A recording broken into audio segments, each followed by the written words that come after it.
أفلا ينظرون إلى الإبل كيف خلقت وإلى السماء كيف رفعت وإلى الجبال كيف نصبت وإلى الأرض كيف سطحت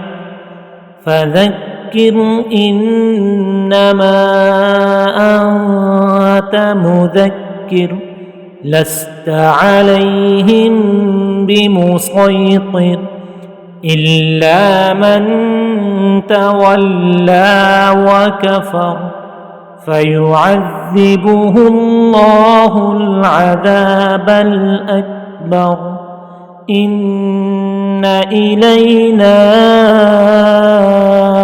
إيابهم